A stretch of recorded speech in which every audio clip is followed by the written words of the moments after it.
All right, perfect.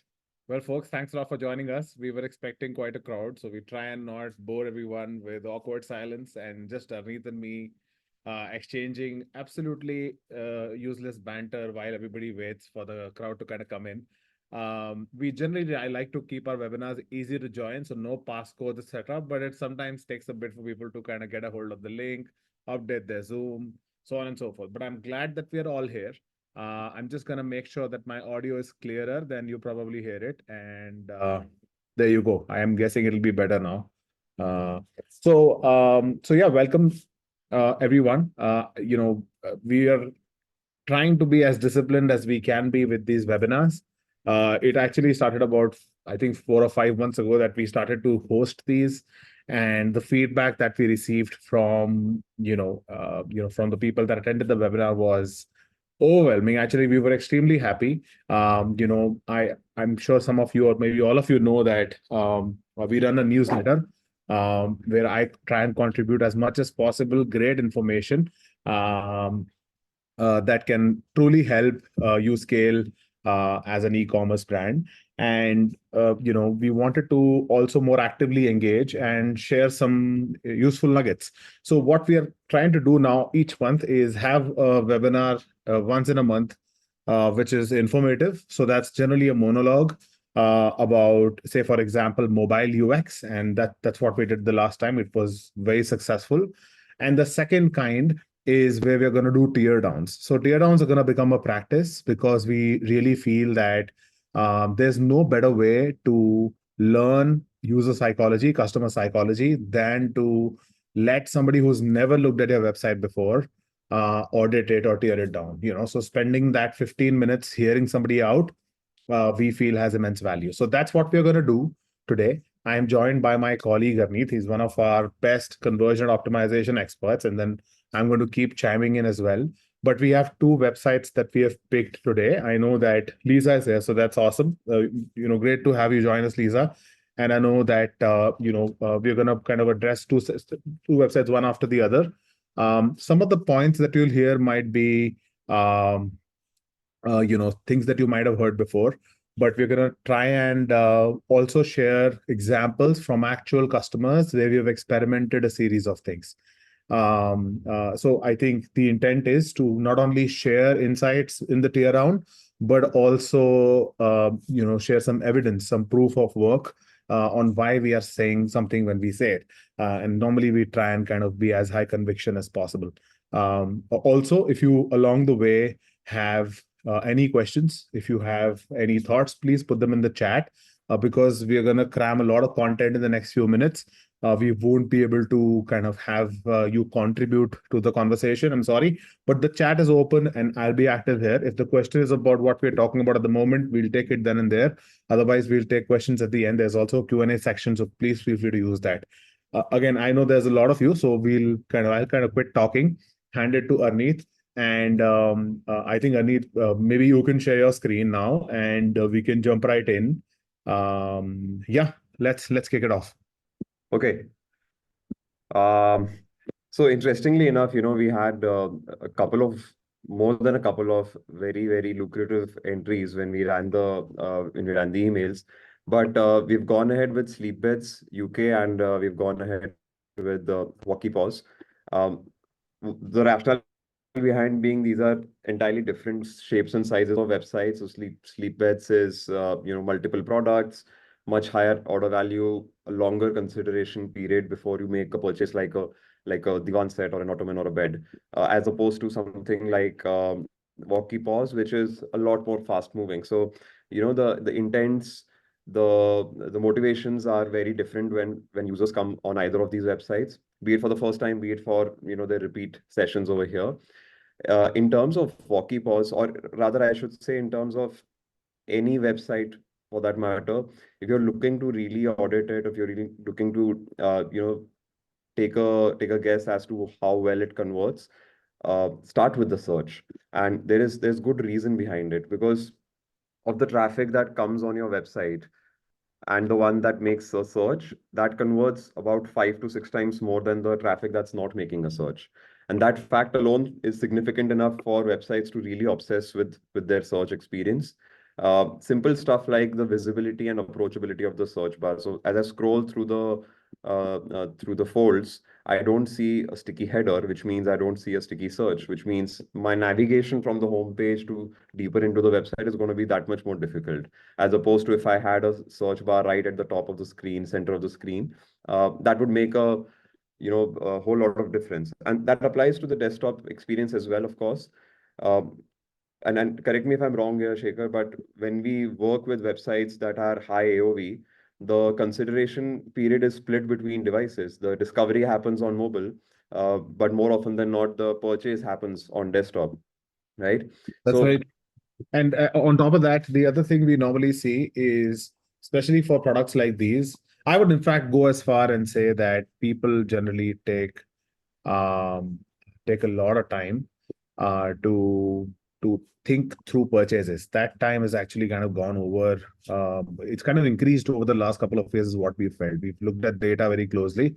So you're right on the money with that, Arneet. The discovery happens because ads are generally spotted on mobile. They're coming from TikTok, Instagram, wherever else you're driving them from. They take a look at whatever it is. You have to do a fantastic job of making sure that they find something they love. yeah. And love is the word, not like. You have to make sure that they find something that absolutely love. That's when you'll be able to retain them. So yeah, over to you. Right, right. And when we build on that particular fact, one simple example that comes to mind is New Air, where earlier when we about 4 years ago, it's one of the legacy clients that we work with. And we started working with them.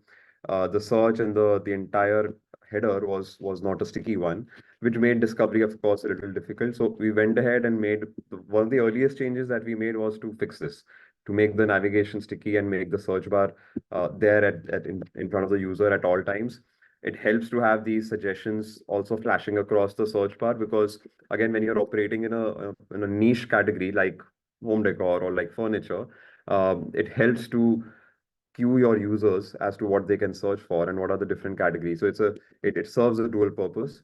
And when you make a fundamental change like this and you have the capability to A/B test it, uh, much like how we have done here and seen about a 16% jump in conversions from 1.4 to 1.63 on the back of making the search prominent, that tells you that fixing these fundamental areas is actually goes a very, very long way in having long-lasting improvements in conversions. So for any website, mobile and desktop, an easy suggestion, an easy hack, so to speak, is to make the header sticky and follow it along the journey. Building on that again is another example, another suggestion of having a product finder. And when you come across websites where the catalog is really wide and deep, much like what Sleepbeds has. So they have not just broad categories. Each category has a subcategory, and then there's another layer, and then you actually get into the products and or the PDPs. So it becomes much more added steps for a user, especially if it's your organic traffic that's coming directly onto the home pages and not onto a landing page. So those are much more added steps for them. And what oftentimes helps websites is to allow them to cut through the clutter. My go-to example here is Repairs Universe, because of the night and day difference in conversions that we saw after we were able to cut through the clutter, so to speak, for this website. Now, as you see here, you have multiple brands, pretty much every smartphone manufacturer under the sun, and the website really deals with DIY kits for your home repair. You can repair your tablet or your laptop or your smartwatch yourself. But sifting through the catalog was tedious. So if I have an iPhone 14 and if I go to the iPhone 14 collection page, it's obviously very it's a longer journey. I have to sift through a lot of different products and go through them, and multiple clicks before I actually make it to the product page. Instead, now what a user can do is go into this experience. So they select what repair part are they here for, they select their brand, they select their device, and then finally they select their model. So what's really happening here is you are making the user input a bunch of things. In case of sleep beds, if I'm simply looking for divan beds, now they have divan beds with and without a headboard, and within the headboards you have these button headboards, you have these column headboards, you have different kinds of them. So it can be a little tedious to go through the entire journey, and an experience like this, which really cuts through the clutter, and takes you directly to the product page really helps in those cases. And it's not a uh, it's not a hard and fast to actually land onto a particular product page. Now, if you're looking at an example like houseplant shop, I'm making a purchase of a plant versus I'm making a purchase for a repair part. These are two, again, very specific kinds of purchases. So if I'm looking for a particular spare part, I have that in mind and I'm not going to sway. But if I'm looking for house plants, I'd rather look at a collection. So what we have over here is the same journey emulated, but in a slightly different format. So what is your experience with house plants and what kind of lighting do you get? Do you own any pets? And what kind of plant are you looking for?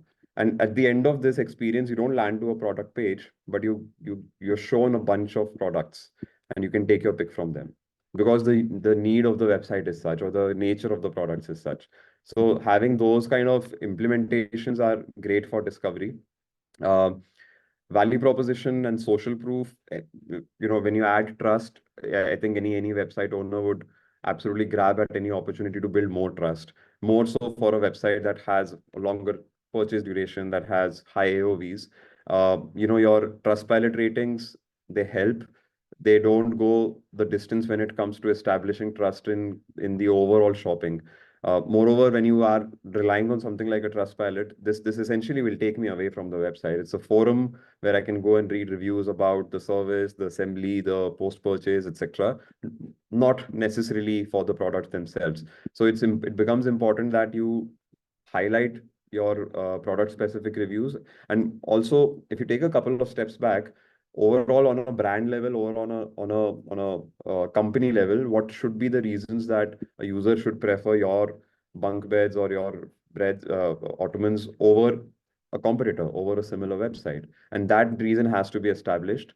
Now, when you go into the real fine print of the website, specifically the FAQ section, the terms and conditions, the return and the refunds, and the delivery information, there is a lot of very meaty information, and that has to really jump out of the page when a user is on the home page or even on the product page. I think product pages warrant that kind of information a lot more. And they are a whole different animal because there's a lot more other content that also has to be accommodated in the same space. So what can help websites is what I like to call infographics. And when you see examples like, say, Lockpick Shop over here, uh, again, one of our legacy brands that we've been working with, and amongst many other things that we have done for them, is we have peppered the entire experience with these infographics. Uh, you would also go to any product page, find similar infographics in more or less the same design present over there. And that's intentional because you want to remind users at every step of what the key value props are, what makes it a better purchase on this website versus a competitor's, right? And when you see these kind of reminders along the journey, even on your cart, and there's nothing stopping websites from putting something like this on their cart and their checkout experience as well.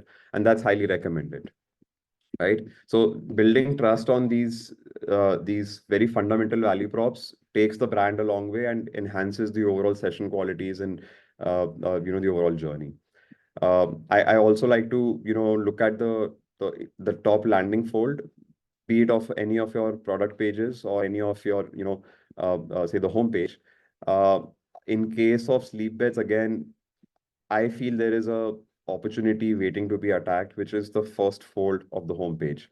And because it pretty much takes up, the banner takes up the entire active screen window, I think the website can do better by just reducing the size of it to say half of what it is right now, right? And that will really allow the website to pull up their range further. It will just create more room to give a lot of breathing room to these value props as well. So that's a small UI tip for the website to reduce the size of these moving banners. If I just go back to the same example again, uh, because we have been working with Lockpick Shop for a long time, there's been a lot of CRO effort that's gone on the first fold of the homepage, and that's pretty evident. So you see these moving banners, they don't occupy a lot of space. There's enough room for these category buttons at the bottom as well, without compromising the top of the page as well. And this changing information, this banner is of course something that the brand keeps changing. And as you continue to go down, you see a lot of engaging content. So something on these lines, or maybe something what DK Hardware has going. Another great example of utilizing your moving banners well. Each moving banner on this website actually, if you look at it, talks about a major category and all related subcategories, and also gives users a chance to instantly go into the funnel. Or if you look at Rare Candy over here, a highly optimized first fold can lead to an experience like this, where you have a lot of call to actions. These drops are obviously products that have been recently released on the website. And again, a great way to instantly build connection and build engagement.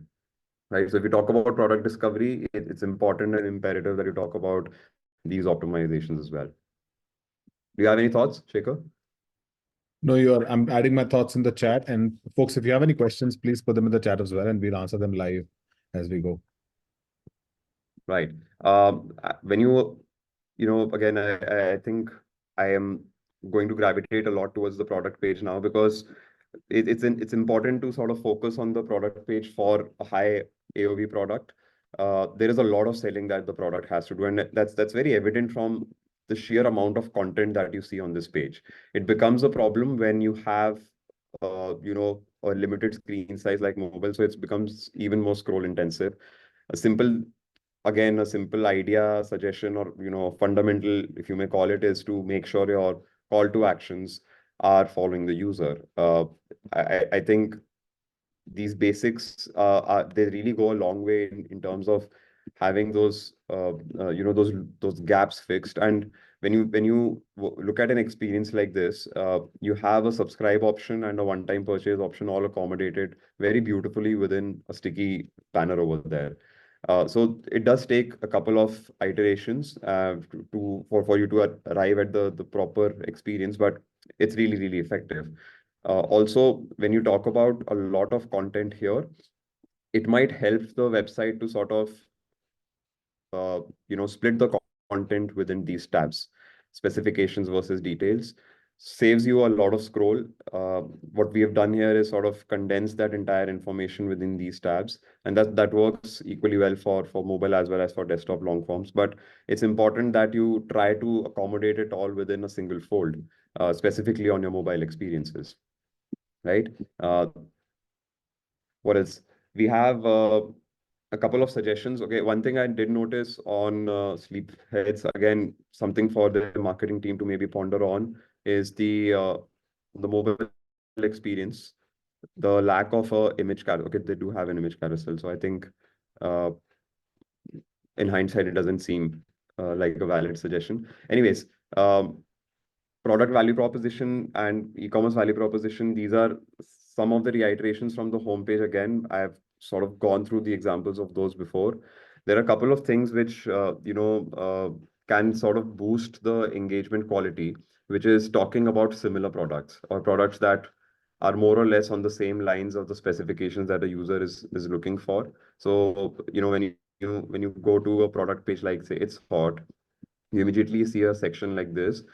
And it's not very uncommon to find sections like these on a lot of websites, but it's important that you monitor how this section is performing, what kind of traction this is getting, the positioning of it, the conversions that you're getting out of the SKUs that you're showing within this, and that leads to significantly higher average order values. And when you have high AOV products, there are oftentimes smaller AOV products that can be bundled along with them.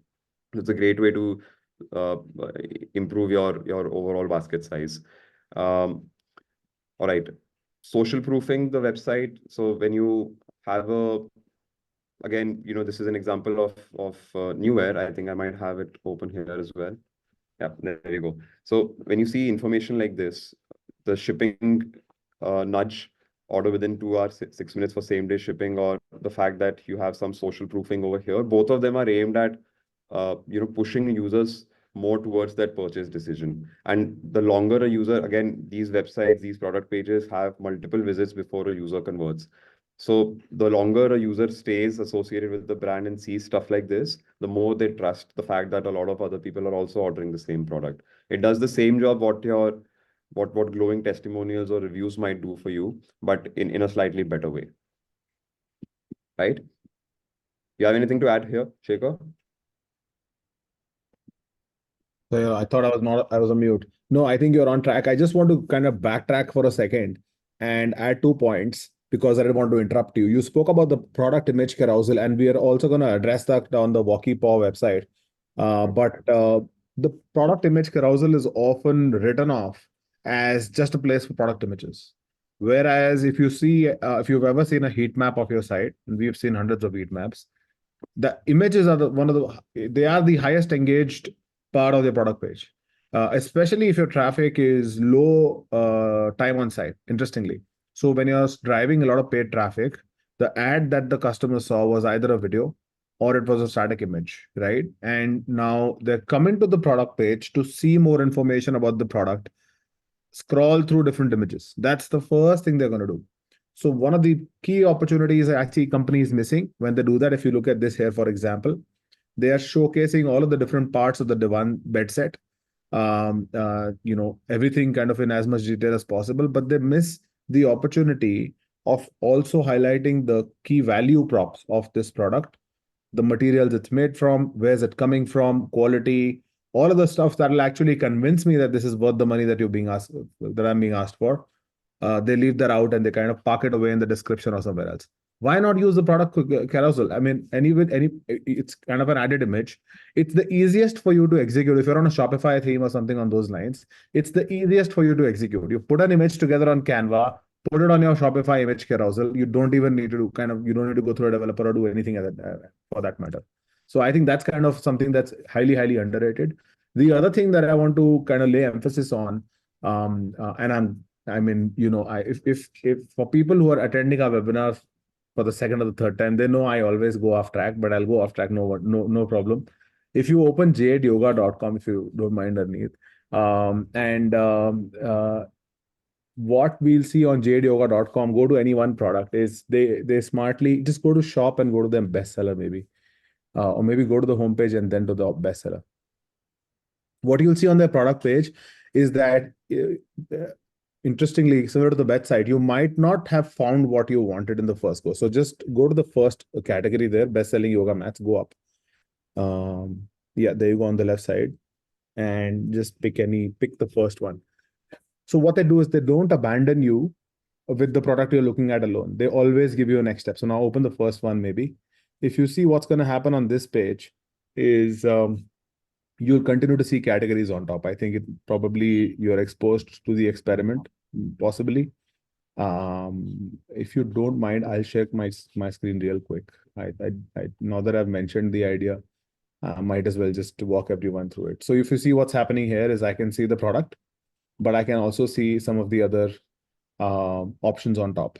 So the first fold is solving for so much. Look at it. So it's solving for images, it's solving for colors, it's solving for social proof.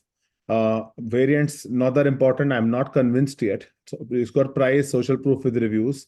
It's got some of the most important things we'll talk about later, which is breadcrumbs. And it is solving for, if I don't like this, I can always go to some other selection. So it solves for so much. And I think Arneet is right on the money. I'll just allow you to share again, Arneet, and get back on track. Yeah. I know very, very interesting points that you raise over there, Shekhar. I think, the webinar is too short for me to just continue to talk about just product page ideas because there's really, really a laundry list of them. One particular idea I did want to, again, sort of bounce around was, the effectiveness of highlighting some glowing product reviews. Now, if you look at the review section here, firstly, when I'm in the first fold, I need to sort of click on the review widget here, and maybe that takes me to the review section directly. It just scrolls me over there. And once I'm there, I have to sift through all of these reviews. There are a lot of them which I really, which are not really visible for me.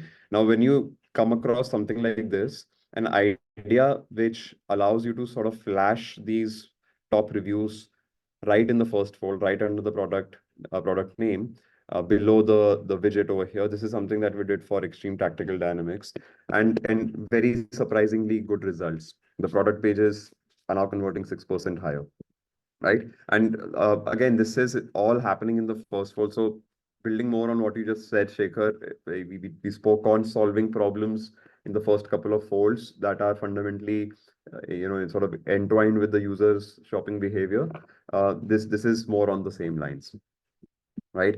I think that's that's pretty much that I wanted to cover in terms of the ideas for sleep beds. I do want to be a little efficient with time and also give For enough sure. time to pause. Right. So we can sort of Yeah, let's go to close the this and Walkie Pause product page if you don't mind me jumping in, Arneeb.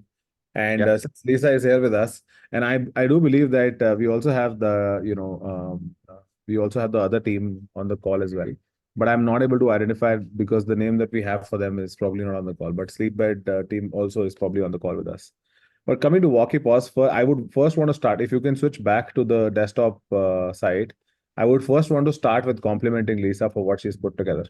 Because just saying, first cut, there's a lot of things that are right here. There are a lot of things that are right. So first is the use of videos is extremely smart. There are videos all across the product page. I cannot emphasize enough on how important videos are. The second thing is if you see the size selection is buttons, it's not drop downs. And the Jade Yoga, which is a site that I was actually showing for good experience, actually has drop downs. The size chart is phenomenal. So if you click on the size chart real quick, and if you pick any one breed, just pick a breed from that drop down. And there you go. And now if you close the size chart, even if you return to the site, it says that, for most time Eskimos, mini, they wear size S and you're good if you just pick that size. So there's a lot happening on this site. That's great. And if you scroll down, so let me just complete with the, kind of finish with the compliments, and then we'll talk about the stuff that we feel can be better. So then there's a description, keep going. Then there's a video of the product creator talking about the product. So there's Lisa, which is fantastic. Again, great use of video to tell a story. Never a bad thing. FAQs, fantastic. I'll in fact give you an interesting data point about FAQs, and then I'll segue, and that'll be a good segue into talking about things that we feel can be better. I encourage you to do this on GA4. And if you need help doing this, we are happy to take a look at your GA4 and analyze this data for you. But generally speaking, people who visit a site and general product page, etc., and then convert, say they came to your product page and then they converted, versus people who come to your product page, have engaged with the FAQs and then converted. The conversion rate for people who engage with FAQs is generally about 10 times higher. Now that's obvious because of A, they had enough intent to actually go and indulge in the questions. B, the FAQs were easy to reach. In fact, FAQs are a great policy, a great method for you to pitch your product well. So for example, what if my dog doesn't like walkie paws? So if you look at the fifth question from the top, that's the number one question that I had as I'm a pet parent. I have a 50-kilo Rottweiler. And this guy, he basically eats the shoe that I put on him. So there's no case that any of this is good. But if you see, if your dog might take a few tries to get used to the product, but we guarantee that they'll prefer this because it's made up of TPE, which is thermoplastic elastomer. I pronounced it right in the first time, so great. But the thing is that allows them to get the feel of the ground while they're walking. And if you look at customer reviews, there are a lot of people saying their dogs love it, right? So now that's a very important insight. But the complaint that I have with that is tucked away in one corner, right? It's tucked away in the fifth FAQ, essentially. So I would encourage each one of you to find these very interesting reasons that bother your customers or the questions, because I think as brand creators and brand owners, you already know it. You already know what your customers think about the product and what they are doing when they look at it, etc. So I think that kind of goes a long way. But yeah, those were some of the compliments and a point that I just thought of, which is not on the list, I know. So Arnit, I'll hand it back to you and I'll keep jumping in as we go. Sure thing. So, a couple of suggestions here. While we were auditing the website, Shekhar also pointed out that it looks like the website has one hero product and does a ton of sale on the back of that. But there are some very related products over here. So you have a deluxe easy on bootlegging and then an adjustable bootlegging, right? So and when we come across these scenarios where you have very closely related products and very handful of them on the website, much like the previous example on Jade Yoga that Shekhar showed with the screen, you should make it easier for the user to sort of switch into the other one. And that's again done very well in case of Pro Velocity Pad, where you can switch between a baseball and a softball. Essentially, these are the only two products on the website. So it becomes very convenient, not only for user to, it serves you well to let the user know that there's a very closely related product over here. And you know, the website could potentially have 3 tabs as well or 4 tabs as well. And then take the user directly to the different product page. That's number one. Then you also, you know, if you just a small, maybe a nitpick, if you might call it, because there is a floating cart button over here, uh, and I open the hamburger menu on the website, there's no way for me to not get out of this, right? So it can be annoying, and you know, when you're on the mobile device itself, you probably wouldn't know what to do rather than to just hit back or just exit your browser. So potentially something that you might want to look at is reposition the floating button somewhere else. You could also sort of experiment with a visual banner, and you know, we have, I believe, one example. Yeah, there we go. So eBoost, again, a very, very nicely designed website, and the product page. I think I should have pulled up this example earlier as well, because there's a lot that is happening on this product page as well, including these dynamic social proofing. But when you look at the navigation menu over here, it's a lot more relatable, and it's a lot more convincing me to sort of go into any other product page. Also, it's very informative. So having these visual cues always are, you know, they work better over text alone. Um, Another great website product page where there is good talk of value proposition and just visual information communication on the product page is drink hydrant, right? So the entire third to the sixth or maybe the seventh fold is just loaded with a lot of information. And with a lot of CRO, that information has become now easy to read, easy to understand, easy to digest. And that's really the job of conversion optimization. It's to make what's already there easier to understand, right? Do you Uh, mind switching back to the mobile version of both the sites? Because I think I'm confident Lisa is driving at least 70% of her traffic on mobile. Lisa, please correct us in the chat if we are wrong.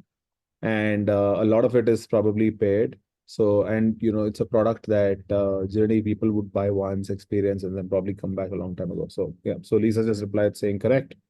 And when you're chatting with us, don't forget to select everyone in the chat option. So yeah, I think we should. So if you see on the mobile as well, there's so much information squeezed in. It's interactive. There's stuff moving around. So there's very hard to miss, you know.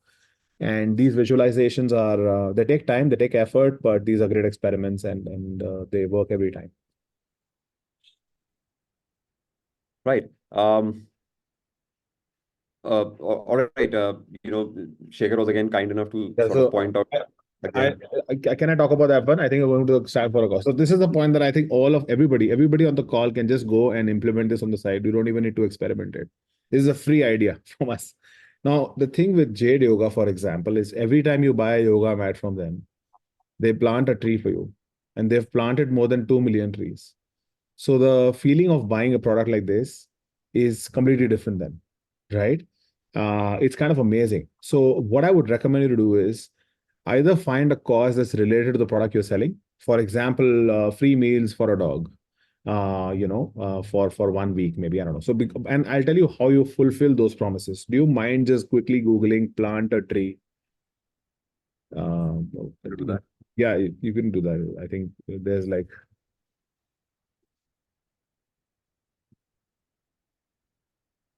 Yeah, that's all. yeah, and I think you'll probably see plant tree project. Yeah, there you go. And I think they plant a tree for $1. So $1 out of the revenue you're getting needs to go to these people. And you need to be honest about it, obviously. I mean, that's when it really is even meaningful. And I mean, I would want to go back to sleep every night fulfilled, right? So there are a lot of these projects similar to this, and you can just go pay them $1 and they'll plant the tree for you or plant the plant for you. So I would recommend strongly to find a cause because people really care about this. You might or might not relate with such things. It's a personal choice, but I'm just saying that at the end of the day, we are a brand, and we want to make sure that we are positioned in a certain way. So adding a cause to the overall picture goes a long way. There's a brand actually just down the street from where I live. It's called Heads Up for Tails. It's a great name. And each time you buy something, uh, you know, Each time you buy something from them, they feed the street. So where I live, we have a few street dogs, so they essentially kind of take them in and take care of them. Shopping gives, so yeah, I mean, you could use, there are plenty of ways to achieve their outcome, but the bottom line outcome that I'm suggesting here is to add, an added delight to the order, which does not need to be a discount. It does not need to be free shipping. It does not need to be a coupon or anything on those lines. You can actually, in a very simple way, delight your customers. And this is one such example of that. Especially if you're actually selling products that are unsustainable in nature in any way, you know, it could be plant-based products which, need some kind of cutting of trees or something on those lines, then it goes even a longer way. But yeah, that's one way to do it, Lisa. You could do it with shopping gives. You could do it in several other ways. But I mean, I think what's easier to digest and understand is, we'll just plant a tree for you, or we'll just feed a dog if you buy this. It's all. So, yeah, over to you. Right. I feel I've sort of run through most of the things. I did want to touch over this very important point or mentioned here, which is building trust through the brand, and using numbers as a means to get to that end. You can and should look into your order history and just fetch figures like these, and then sort of very prominently display them along the product page. And it's surprising how much of a value that something as simple as that can add. The top of my head, we have this example, Ashraf Pharmacy, and it's a very, very different industry, but it goes a very long way in telling you that when you're looking at something that is pertaining to the health and well-being of yourself or a loved one or a pet, numbers can really make a difference. 50 counties, 500 doctors, more than 1,000 patients a month, coming ahead very nicely, and making sure that it is grabbing the attention of the user, right? Also on product pages, you know, uh, not only these numbers, but videos also do a good job. The great thing about Walkie Paws is that they do have a related video with the owner putting themselves out there and then talking about their product and what sort of pain point it is addressing. So it also makes sense to give users a lot more reachability to that video. You look at ideas and experiments like these where we added a call to action for an installation video and find an installer near me. Because here, the pain point that you're wanting to address is if I buy these caliper covers, am I smart enough to fix them myself on my vehicle? Or will I need any assistance? Or if it is too complicated, can I go out there and get some help? Yes, you can find an installer. It's simple enough. You can have this installation video, have a look at it. And when you have that repository, when you have that in place, make use of it. And no surprises when we saw the A/B test of this come out to be a glowingly successful one, a 17.8% gain in the segment level by having these helpful call to actions there, right? So simple looking ideas. I think Walkie Paws, as Shekhar you mentioned earlier, Yeah. in the at the start, they're doing a lot of things right. They are already using these videos, but making sure that these little gaps, you never know which of them is actually a pretty big one, right? And leakages can happen from anywhere. And conversion optimization essentially is just that. Keep looking at your funnel, keep looking at essentially the funnel level data that users are leaving across on the website, and you use that to make improvements, right? So I would Uh, want to kind of quickly jump in, and just ask everyone who runs paid traffic, obviously, um, to do a simple analysis. Is what is the time on site for paid traffic on your site? Okay. And then hand your website on a mobile to somebody that maybe a friend who's not seen it in a while, and ask them to just spend 44 seconds and then take the phone away from them, and then ask them what they retained from what they saw. Okay. What that will reveal for you is the stuff that was important for you, which you felt is the reason people buy the product, is often missed out. And the reason we that happens is e-commerce themes force us to organize product pages in that same way, which is product, price, product name, add to cart button, probably a couple of other information, and that's it.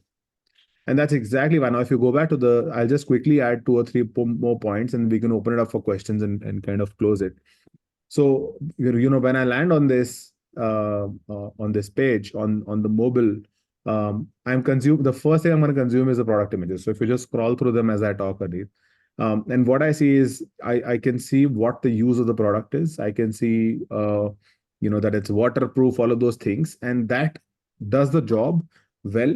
But what else am I going to? So if you see the second image on the carousel is actually the size guide, as opposed to the core values that I will get out of the product, which is why we were showing Drink Hydrant and eBoost, because they do a fantastic job with that.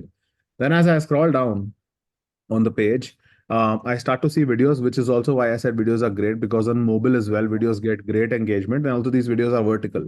They're not horizontal videos. So that's another plus. But with features, now if you go to features, the second tab, uh, heavily text-based, but there's some very interesting points there, which I'm confident will be useful if presented probably in image form, in the carousel itself. As you go down now, this comparison image between Deluxe. So if you see, it's too tiny for mobile because it's actually an image that's responsive on both mobile and desktop.